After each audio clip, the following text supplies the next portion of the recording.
حتیٰ کہ مسوغ میں بھی اور مکسور میں بھی. بات واضح ہے؟ ہاں، یعنی کیا مطلب، یعنی اگر کچھ ہے کوئی ایسا ہے کہ جو صحیح و سالم ہے، کچھ کیا ہے ٹوٹا ہوا ہے، کچھ بنایا ہوا ہے، کچھ بنایا ہوا نہیں ہے، تو ان سب میں بہرحال کہنے کا مقصد کیا ہے، چاہے کسی بھی قسم کا یعنی سونا یا چاندی ہو، کسی بھی قسم کے جو کیا درہم و دینار ہو. علیکم السلام ورحمۃ اللہ. کمی ہاں سمجھ رہے ہیں، کسی بھی قسم کا سونا یا چاندی ہو، چاہے وہ ٹوٹا ہوا ہو، چاہے وہ بنایا گیا ہو، ہے نا، یا پھر وہ اچھی کوالٹی کا ہو یا لو کوالٹی کا ہو. بہرحال کہنے کا مقصد کیا ہے، اگر آپ کوئی معاملہ کر رہے ہیں تو تفاضل نہیں ہونا چاہیے، ایسا نہ ہو کہ ایک زیادہ اور ایک کم ہو. ہاں جی، مساوات ہونا ضروری ہے. ٹھیک ہے. وَإِذَا كَانَ فِي الْفِضَّةِ غِشٌّ مَجْهُولٌ لَمْ تَبِعْ إِلَّا بِالذَّهَبِ أَوْ بِجِنْسٍ غَيْرِ الْفِضَّةِ. سنیے گا بس. اور کہہ رہے ہیں کہ اگر فضہ چاندی میں غش ہو، ملاوٹ ہو کچھ، لیکن وہ غش کیا ہے، مجہول ہے، معلوم نہیں ہے کہ کتنی مقدار میں اس میں ملاوٹ ہے، تو اب اس کو اگر بیچنا ہے تو آپ کس سے بیچیں گے؟ تو کہہ رہے ہیں آپ اس کو چاندی سے نہیں بیچ سکتے. کیوں؟ اسی کہ چاندی سے بیچیں گے تو آپ کو تو پتہ ہی نہیں ہے کہ آپ جو دے رہے ہیں وہ کتنا دے رہے ہیں، ہے نہیں. ہاں، تو اس میں کیا ہے، ربا کا احتمال پایا جاتا ہے، لہٰذا آپ اس کو ہرگز جو ہے وہ چاندی سے نہیں بیچ سکتے غش مجہول کی صورت میں. غش ہے اور مجہول ہے، وہ معلوم نہیں ہے، اس کو یاد رکھیے گا، مجہول ہے. ہاں، تو اس کو اگر بیچنا ہے تو کیا ہے، لا تبع الا بالذهب او بجنس غیرہ. تو یا تو اس کو آپ سونے سے بیچیے، تو اب اگر کم و زیادتی ہوگی تو اشکال ہے، ربا نہیں آئے گا، یا اس کے علاوہ کوئی اور جنس سے بیچیے، ہے نہیں. ہاں، فضہ کے علاوہ. ٹھیک ہے. وقت ذهب، یہی حال برعکس کر لیجئے. ذهب اگر ذهب ہے لیکن اس میں کتنی ملاوٹ ہے آپ کو معلوم نہیں ہے، تو اس کو اگر بیچنا تو کس سے بیچیں گے؟ ہاں، فضہ سے بیچیے، یا فضہ کے علاوہ کسی اور چیز سے بیچیے، ذهب سے نہیں بیچ سکتے، ہے نا. ہاں، اب دیکھیے ہم نے کب کہا تھا غش مجہول. اب آئیے ولا علما، لیکن غش تو ہے لیکن یہ معلوم ہے کہ اس میں کتنی مقدار میں ملاوٹ ہے. تو اس مطلب کیا ہے، مطلب یہ کہ آپ کے پاس کتنا چاندی ہے آپ کو معلوم ہے نہیں. اگر اس سے معاملہ کرنا ہے تو جائز ہے وہ تو ٹھیک ہے، آپ اس چاندی کو اتنی ہی چاندی کے عوض میں لے کر بیچ سکتے ہیں اور خرید بھی سکتے ہیں، ہے نہیں. چونکہ یہاں پر کیا ہے، تماثل ممکن ہے. جب آپ کو معلوم ہے کہ میرے پاس کتنا چاندی ہے تو اتنا ہی چاندی آپ لے سکتے ہیں، ہے نہیں. جاز بیع بالذهب والفضة معا. عفوا، ہاں، یہ جاز بیع بمثل جنس ہی، تو آپ اس کو اسی جنس کے مثل بیچ سکتے ہیں. ٹھیک ہے. مع زیادت تقابل الغش، لیکن ہاں یہاں پر شرط کیا ہے کہ وہ جو غش ہے اس میں جو کہ ملاوٹ ہے نا، تو اس غش کے مقابلے میں کچھ زیادہ لینا ہوگا آپ کو، ہے نہیں. مع زیادت تقابل الغش ولا ٹھیک ہے. یہ مسئلہ ختم ہو گیا، یہ نہیں واضح ہوا. مثلا دیکھیے، مثلا یہ ہے کہ میں آپ کو ایک انگوٹھی دے رہا ہوں چاندی کی، ٹھیک ہے، اور میرے پاس جو انگوٹھی ہے بالکل خالص چاندی ہے، مطلب وہ ہاں یعنی ایسی موثق جگہ سے، مثلا حرم سے یا کہیں سے خریدا ہے کہ جو موثق ہے. آپ نے جو دیا ہے ہمیں، آپ کو پتہ ہے کہ میرے پاس چاندی ہے اور یہ مجہول نہیں ہے، یہ ہاں 50% ہے مثلا. تو مطلب کیا ہے، مطلب یہ کہ میں جو انگوٹھی دے رہا ہوں آپ کو 1 لاکھ کی انگوٹھی دے رہا ہوں، اور آپ جو ہم کو دے رہے ہیں مثلا وہ 80,000 کی انگوٹھی دے رہے ہیں. تو یہاں پر کیا ہونا چاہیے، تو وہ جو مجہول غش ہے اس 20,000 میں، تو ایسا تو نہیں ہوگا 20، تو اس 20 کے عوض میں ہمیں کیا چاہیے، کچھ اضافت ہم کو چاہیے کہ آپ انگوٹھی کے ساتھ ساتھ ایک کتاب بھی دے دیجئے یا 20,000 دینار دے دیجئے، اس طرح سے. تو یعنی اس غش کے مقابلے میں کچھ ہمیں لینا ہوگا، ہے نہیں. لیکن یہ کب ہے، سنیے گا، یہ کب ہے کہ جب چاندی سے چاندی کا معاملہ ہو رہا ہے، لیکن غیر میں تو کوئی مشکل ہی نہیں ہے کہ نہیں.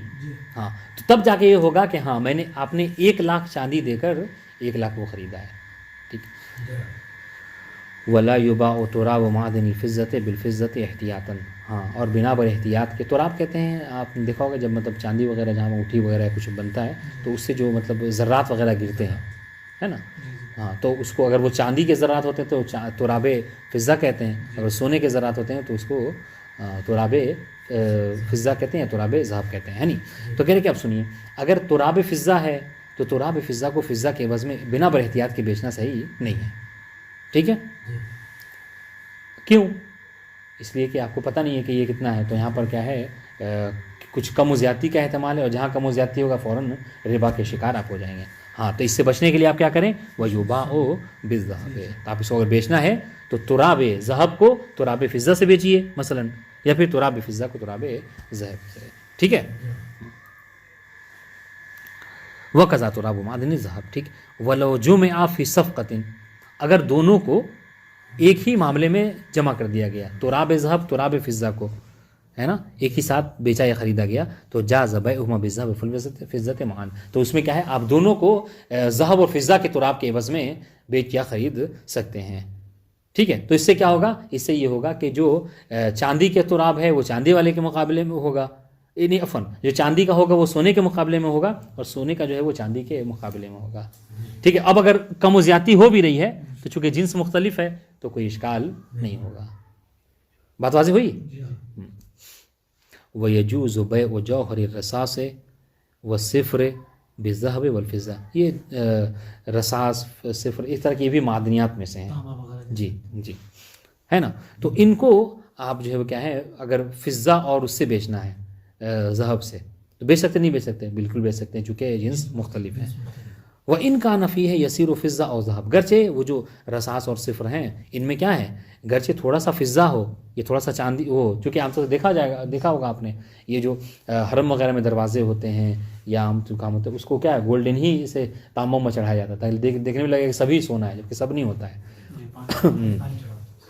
تو کچھ ایسا ہو کہ جس میں کیا ہو، یعنی تھوڑا بہت چاندی ہے حاضر انشاءاللہ یا تھوڑا بہت سونا ہے، تو اس کو اگر آپ بیچنا ہے تو اس میں کوئی مشکل نہیں ہے، بیچ یا خرید سکتے ہیں۔ کیوں؟ لأن الغالب غیرہما، اس لیے کہ غالب یہ ہوتا ہے کہ یہ سونا اور چاندی نہیں ہوا کرتے ہیں، ٹھیک ہے۔ وَيَجُوزُ إِخْرَاجُ الدَّرَاهِمِ الْمَغْشُوشَةِ مَعَ جَهَالَةِ الْغِشِّ، ہاں إِذَا كَانَتْ مَعْلُومَةُ الصَّرْفِ بَيْنَ النَّاسِ وَإِنْ كَانَتْ مَجْهُولَةً، وَإِنْ عفواً واو وصلیہ نہیں پڑھیں گے، وَإِنْ كَانَتْ مَجْهُولَةُ الصَّرْفِ لَمْ يَجُزْ إِنْفَاقُهَا إِلَّا بَعْدَ إِبَانَةِ حَالِهَا۔ ہاں کیا کہہ رہے ہیں، سنیے کیا کہہ رہے ہیں کہ جائز ہے، ٹھیک ہے، اخراج الدراہم المغشوشہ، جو وہ دراہم کے جو مغشوش ہوتے ہیں، ہے نا، ملاوٹی ہوتے ہیں، ہے نا، ان کا اخراج کرنا یعنی کیا مطلب معاملہ کرنا، تعامل معہو یعنی اس سے معاملہ کرنا، ٹھیک ہے، مع جہالۃ الغش، جبکہ آپ کو اس کا پتہ نہیں ہے کہ یہ جو میرے پاس درہم مثلا مغشوش ہے یہ کتنا اس میں ملایا گیا ہے فضہ، آپ کو نہیں معلوم ہے، ٹھیک ہے، کتنا فضہ ہے اور کتنا غیر فضہ ہے، ٹھیک ہے، لیکن کب اس کے معاملہ کرنا، پھر بھی آپ اس سے کچھ چاہیں خرید فروخت کرنا تو کر سکتے ہیں، کب، جب آپ کو جب کیا ہو معلوم ہو کہ ہاں سرکار کی نگاہ میں اس کی کتنی قیمت ہے، جیسے کہ عام طور سے آج تو نہیں، آج سے 100 سال پہلے 200 سال پہلے جو وہ ہوتے تھے سکے وغیرہ ہوتے تھے سونے اور چاندی کے، تو اس میں گرچہ وہ مغشوش ہوتے تھے، اصلی پورے طور پر نہیں ہوتے تھے، مگر سرکار کی نگاہ میں اس کی قیمت ہوتی تھی، اس کو اس سے زیادہ نہیں، ہے نا، کہ مثلا کیا ہے یہ 10 روپے ہی ہے یا پھر جو کیا یہ 100 روپے ہی ہے، تو لوگوں میں معروف ہے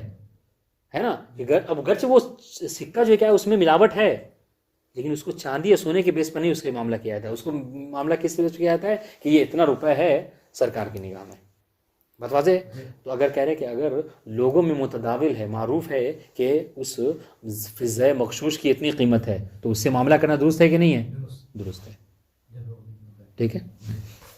وَيَجُوزُ إِخْرَاجُ الدَّرَاهِمِ الْمَغْشُوشَةِ مَعَ جَهَالَةِ الْغِشِّ، آپ کو نہیں پتہ ہے کہ اس میں یہ چاندی میں کتنی ملاوٹ ہے اور کتنا اصلی ہے، ٹھیک ہے، پھر بھی آپ اس سے معاملہ کر سکتے ہیں، کب، اذا كانت معلومۃ الصرف بین الناس، جب لوگوں کو پتہ ہے کہ اس کی قیمت کیا ہے، اتنی ہے، سب جانتے ہیں، لیکن وَإِنْ كَانَتْ مَجْهُولَةُ الصَّرْفِ، لیکن اگر لوگوں میں مجہول ہے، ٹھیک ہے، تو لم يجوز انفاقها، تو پھر آپ اس سے معاملہ نہیں کر سکتے، مگر کب، الا بعد ابانۃ حالها، مگر یہ تو آپ کیا کیجئے، سامنے والے سے معاملہ کرو، اس کو بتا دیجئے کہ دیکھو میں جو تمہیں اس کے عوض میں یہ پیسے دوں گا، یہ کیا ہے، چاندی ہے، لیکن کیا ہے، مجہول ہے اور مجھے معلوم نہیں ہے کہ کتنا اس میں چاندی ہے، تو بہرحال جب اس کو آپ بتا دیں گے، اب اگر وہ کر رہا ہے اور گھاٹے وٹے کا شکار ہو رہا ہے تو پھر اس میں اس کی کیا ہے وہ غلطی ہوگی، اس میں آپ جو ہے اس سے بچے جائیں گے۔ آواز انشاءاللہ۔